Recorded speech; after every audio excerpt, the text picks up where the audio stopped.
जैसा कि आप सभी लोग जानते हैं कि 30 दिसंबर को 2025 यानी मंगलवार को पड़ रही है पौष मास की शुक्ल पक्ष दशमी तिथि। और दोस्तों, ये वह तिथि है जो पौष मास में पड़ने वाली सबसे बड़ी तिथि है, क्योंकि ये मंगलवार के दिन पड़ रही है और इसका बहुत ही बड़ा और विशेष महत्व होता है। पूज्य गुरु जी ने कहा है कि अगर कभी भी मौका लग जाए और पौष महीने की दशमी तिथि मंगलवार को पड़ जाए तो आप लोगों को एक छुटकी काला तिल वाला उपाय तो अवश्य ही करना चाहिए। इन दोनों का संयोग बहुत ही कम आता है। इसी के साथ में गुरु जी ने अपनी शिव पुराण कथा में बताया है कि इस दिन आपको एक छुटकी काला तिल वाला उपाय तो आपको अवश्य ही करना चाहिए, क्योंकि ऐसा दिन पूरे साल में सिर्फ एक ही बार आता है। और दोस्तों, आप सभी लोग जानते हो कि मंगलवार दशमी तिथि का अगर सबसे बड़ा कोई उपाय है तो वो एक छुटकी काला तिल वाला उपाय है। तो दोस्तों, मंगलवार दशमी तिथि के दिन आप लोगों को इस एक छुटकी काला तिल वाला उपाय को जरूर करना है। बहुत सारे लोग होंगे जिन लोगों ने इस उपाय को ना किया हो, मतलब पूरा साल निकल गया, उन्होंने किसी भी दिन इस उपाय को, तिल वाला उपाय है, छुटकी काला तिल वाला उपाय को ना किया हो। पर दोस्तों, आपके पास एक आखिरी मौका बचा हुआ है जो कि 30 दिसंबर मंगलवार दशमी तिथि के दिन है। इस दिन आप लोगों को इस वाले उपाय को जरूर कर लेना है। भले ही आपने पूरे महीने भर इस उपाय को ना किया हो, पर अगर आपने इस महीने के मंगलवार दशमी तिथि के दिन अगर इस वाले उपाय को कर लिया तो आपको इस उपाय को करने का वो फल मिलेगा जिसकी आपने कभी कल्पना भी नहीं करी होगी। इसीलिए आप लोग इस वाले उपाय को एक बार जरूर कर लेना है, ताकि आप लोगों के हाथ से ये मौका ना जा सके और आपको इस उपाय को करने का फल मिल सके। दोस्तों, ये उपाय पंडित जी ने अपनी अभी की ही श्री शिव महापुराण की कथा में बताया है। उपाय को आज हम आपको बहुत अच्छे से समझाने वाले हैं।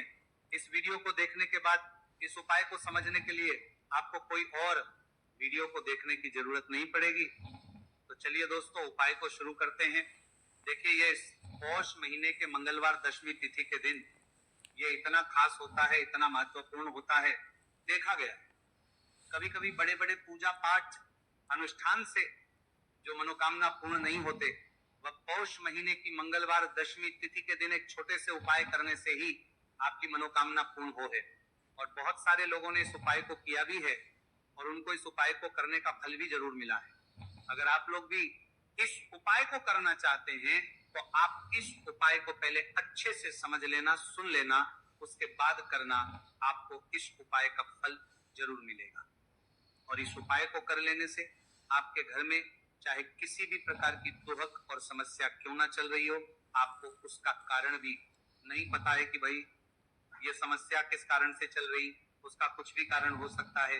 जैसे पितृदोष हो सकता है या किसी भी तरह का मंगल दोष भी हो सकता है। तो इस दिन आप लोगों को ये वाला उपाय कर लेना है।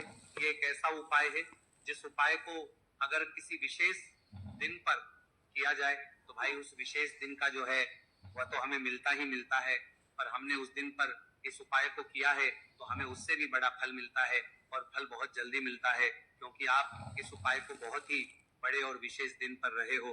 तो चलिए अब उपाय को साथ के बारे में बात करते हैं, लेकिन उससे बहन इस वाले उपाय को कर सकती है। और दोस्तों, अगर आप तो अपने घर में से सभी सदस्यों को भी इस उपाय को करवा सकते हैं। अगर किसी व्यक्ति की खुद की कोई मनोकामना है, खुद की कोई दुख और परेशानी है जो कि वह अपने लिए ही करना चाहता है इस वाले उपाय को, तो वो खुद अपने लिए भी कर सकता है। बाकी अगर कोई घर में से ऐसा है जो कि अपने पूरे घर परिवार की सुख और शांति के लिए ये वाला उपाय करना चाहता है तो भाई वो भी कर सकता है, उसमें भी कोई दिक्कत वाली बात नहीं है। कहने का मतलब है कि इस उपाय को हर एक सदस्य भी कर सकता है और पूरे घर परिवार के सदस्य के लिए घर की बड़ी माताओं बहनों में से कोई एक माता बहन भी कर सकती है। माताएं बहनें अगर घर में उपस्थित ना हो या वो ये वाला उपाय ना कर पा रही हो तो फिर घर का कोई बड़ा सदस्य भी इस एक छुटकी काला तिल वाला उपाय को कर सकता है, चाहे फिर वो पुरुष ही क्यों ना हो, उसमें कोई भी दिक्कत वाली बात नहीं है।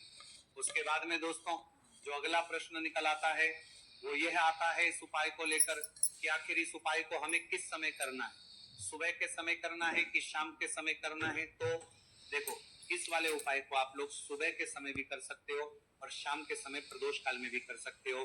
अब अगर आप पूछो कि भाई सबसे उत्तम समय कौन सा रहेगा इस एक छुटकी काला तिल वाला उपाय को करने का, तो हम आपसे बस यही कहेंगे कि इस उपाय को आप सुबह के समय करेंगे तो ज्यादा बेहतर होगा।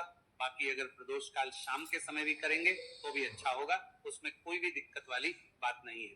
तो अब दोस्तों जो अगली सबसे बड़ी और महत्वपूर्ण बात आती है वो ये आती है कि सुबह अगर हम उपाय को करेंगे तो हमें कितने बजे से लेकर कितने बजे तक के बीच में करना है, और शाम के समय प्रदोष काल में करेंगे तो हमें कितने बजे से लेकर कितने बजे के बीच में करना है। तो देखो सुबह जितनी जल्दी हो सके आप उपाय को करने की कोशिश करना, कि अगर किसी कारणवश लेट भी हो जाओ, थोड़ी देर भी हो जाए तो 10 या 11 बजे तक भी आप उपाय कर लेना, पर 12 बजे से ज्यादा देरी ना हो, ठीक है, इस बात का ध्यान रखना। उसके बाद में दोस्तों अगर शाम के समय प्रदोष काल की बात करें, प्रदोष काल का जो समय है होता है वो शाम के 6 बजे से शुरू हो जाता है। मतलब शाम के 6 बजे से लेकर 7 बजे के बीच का जो समय होता है ये समय प्रदोष काल का समय होता है। तो आप उपाय को 7 या 8 बजे के बीच में भी कर सकते हो। मतलब शाम के 6 बजे से रात 8 बजे के बीच में आप कभी भी इस वाले उपाय को कर सकते हो, उसमें कोई भी दिक्कत वाली बात नहीं है। देखिए यदि आपके जीवन में संकट बहुत ही अधिक चल रहे हो, समस्याएं बहुत ही अधिक चली हो, एक एक रूप खर्च करने आपको बस ओढ़ रहा है, भूमि से जुड़ी हुई कोई भी समस्या हो, या फिर आपके विवाह से जुड़ी हुई कोई भी समस्या हो, या आपके व्यापार से जुड़ी हुई कोई भी समस्या हो, तो आपकी ये सारी समस्या इस मंगलवार दशमी तिथि के दिन समाप्त होने वाली है। तो चलिए दोस्तों जानते हैं उस विशेष उपाय के बारे में। देखिए इस वीडियो में हम पूज्य गुरु जी द्वारा बताए गए 3 बहुत ही चमत्कारिक उपायों के बारे में जानेंगे। देखिए ये जो उपाय है आपके जीवन से दुर्भाग्य का तो अंत करेंगे ही, साथ ही साथ यदि आपके जीवन में धन की समस्या चल रही है तो वह सभी भी आपकी समाप्त हो जाएंगी। देखिए गुरु वीडियो में हम पूज्य गुरु जी द्वारा बताए गए 3 बहुत ही चमत्कारिक उपायों के बारे में जानेंगे। देखिए ये जो उपाय है आपके जीवन से दुर्भाग्य का तो अंत करेंगे ही, साथ ही साथ यदि उपाय करते हैं तो इससे महादेव हमसे बहुत ही अधिक प्रसन्न होकर के हमारी मनोकामना को परिपूर्ण करते हैं। देखिए दोस्तों यदि आपको बेलपत्र नहीं मिल पाती है तो आप भगवान शिव के शिवलिंग पर जो बेलपत्र छड़ी हुई हो होती है उसे शुद्ध जल से धो करके उसका उपयोग कर सकते हैं। तो इन सभी सामग्रियों को आपको भगवान शिव के मंदिर में लेकर के पहुंच जाना है। गुरुजी ने कहा है कि इस उपाय को भी आप सुबह से लेकर के शाम तक किसी भी समय में कर सकते हैं।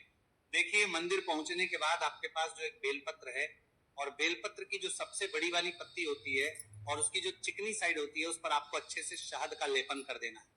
यानी कि बेलपत्र की बड़ी वाली पत्ती पर, पूरी ही पत्ती पर अच्छे से शहद लगा देना है। अब देखिए ये जो बेलपत्र है इसे आपको अपने सीधे हाथ की हथेली पर रखना है और आपके जो भी कार्य अटक रहे हैं, देखिए बहुत से लोग ऐसे होते हैं जो अपने नौकरी को प्राप्त करने के लिए सालों से तैयारी करते हैं लेकिन उनको नौकरी नहीं प्राप्त हो पाती है। बहुत से ऐसे लोग होते हैं जो बहुत ही मेहनत करते हैं, धन भक्ति के लिए बहुत अधिक प्रयास करते हैं लेकिन फिर भी उनको धन प्राप्त नहीं हो पाता है। तो गुरुजी ने बताया है कि जब भी आपको अपने कार्यों में सफलता ना मिले तो फिर आपको मंगलवार के दिन इस उपाय को अवश्य करना चाहिए। देखिए अब आपको जिस भी कार्य में सफलता प्राप्ति करनी है उस कार्य को सफल बनाने के लिए आपको महादेव से प्रार्थना कर लेनी है और फिर ये जो एक बेलपत्र है इसे आपको भगवान शिव के शिवलिंग पर अर्पित कर देनी है। देखिए बेलपत्र की चिकनी साइड जिस पर आपने शहद लगाए हैं वह शिवलिंग से स्पर्श रहेगी और इसकी जो डंडी है वह आपको जलाधारी की ओर रखनी है। इस प्रकार से आपको यह बेलपत्र अर्पित कर देनी है। अब देखिए आप जो एक लोटा जल लेकर के आए हैं उसे आपको भगवान शिव के शिवलिंग पर धीरे धीरे अर्पित कर देना है। श्री शिवाय नमस्तुभयम इस मंत्र का जाप करते हुए देखिए जैसे ही ये जल शिवलिंग से होकर के जलाधारी की ओर बह करके आएगा तो इसे आपको थोड़ा सा अपने सीधे हाथ की हथेली में झेल लेना है। इस जल को आपको अपनी दोनों आंखों पर लगा लेना है और इस जल का थोड़ा सा छिड़काव आपको अपने शरीर पर कर लेना है।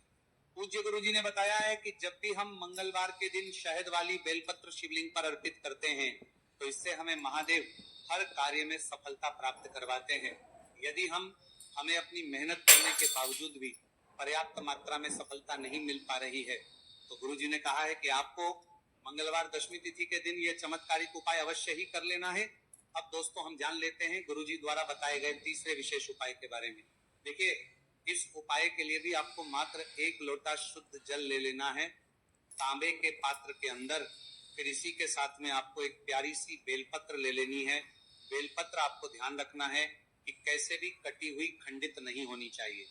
अब देखिए, मात्र 2 सामग्री लेकर के आपको भगवान शिव के मंदिर में पहुंच जाना है।